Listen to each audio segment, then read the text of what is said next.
My name is Peter Gotcha. I'm a director of the Nordic Cochrane Center in Copenhagen and professor of research design and analysis at the University of Copenhagen. 2 years ago, I found out that our prescription drugs are the third leading cause of death after heart disease and cancer. Our drugs kill around 200,000 people in America every year, and half of these people die while they do what their doctors told them. So they die because of the side effects. The other half die because of errors. And it's often the doctors that make the errors, because any drug may come with 20, 30 or 40 warnings, contraindications, precautions, and so on. No doctor in the world knows about all this. So they give patients drugs that they should not have given them, that interact dangerously with other drugs or food items or so on. And then the patients die. That's the other half. So the other thing I found out 2 years ago was that much of what the drug industry does fulfills the criteria for organized crime in US law. And they behave in many ways like the mafia does. They corrupt everyone they can corrupt. They have bought every type of person, even including ministers of health in some countries. So there is a huge amount of corruption. In my country, for example, Denmark, we are regarded as having very little corruption. But yet we have thousands of doctors on industry payroll, although we are just 20,000 doctors. So this is an effective kind of corruption. The drug industry buys the professors first, then chiefs of department, then other chief physicians and so on. They don't buy junior doctors. So when several thousands are on industry payroll, it's really, really bad. And that's why I wrote my book, Deadly Medicines and Organized Crime, How Big Pharma Has Corrupted Healthcare. I hope to convince patients not to take so many drugs, because so many die from the drugs they take. In my country, people take so many drugs that every single citizen can be in treatment with 1.5 drugs from they are born till they die. This is incredible. And drugs are not that helpful. And they kill very many of us. We know that. That's why drugs are the third major killer after heart disease and cancer.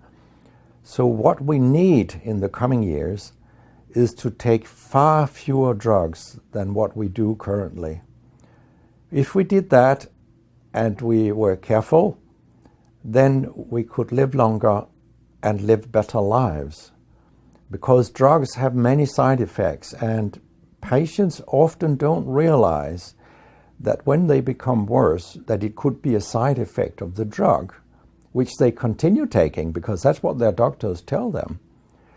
So when I was a specialist in internal medicine, what I very often did was that I stopped a lot of drugs, particularly in elderly people, and it's quite revealing to see a bedridden elderly person come into your ward, and when you stop the drugs, I mean, that person becomes many years younger. And many of these drugs affect the brain, and old people tolerate that very, very badly. They fall, and when they break a hip, 1/4 of them die. And for example, antidepressant drugs are used in more than 10% of our elderly. And they seem to kill 3% of them every year. I mean, if 100 old people take an antidepressant for 1 year, 3% of them will die because they fall and break their hip. This is a huge death rate. So a lot of other drugs than antidepressants also make people fall and kill them. And they may affect your cognition, your memory, and all these things. And then they interact in ways that we know almost nothing about. Very many elderly, they take more than 5 drugs a day. And we actually don't know how these drugs interact with each other. What we do know is that all drugs have many effects in the body, and some of them interact also in their metabolism.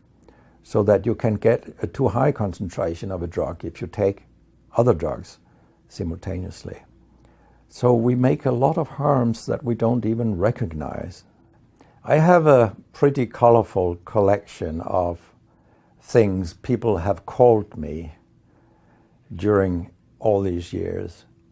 And sometimes journalists have asked me, why do you always look up controversy? And my reply is, I don't. Controversy looks me up. Because it's not popular to tell the truth in healthcare. You will get a lot of enemies, because a lot of people make money on false premises, doctors and industry alike.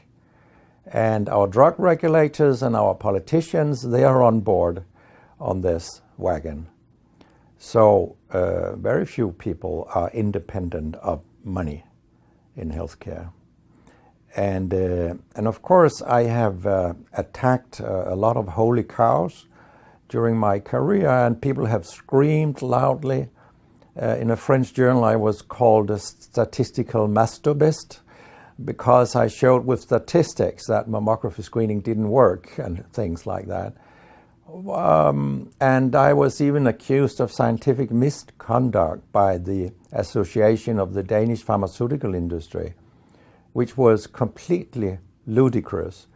It was harassment from beginning to end. They came with vague arguments that we cannot recognize the conclusions in your study, and they could have come up with numbers and said, these numbers are wrong. They didn't do anything. It was only harassment. It lasted 18 months, I think, the whole thing.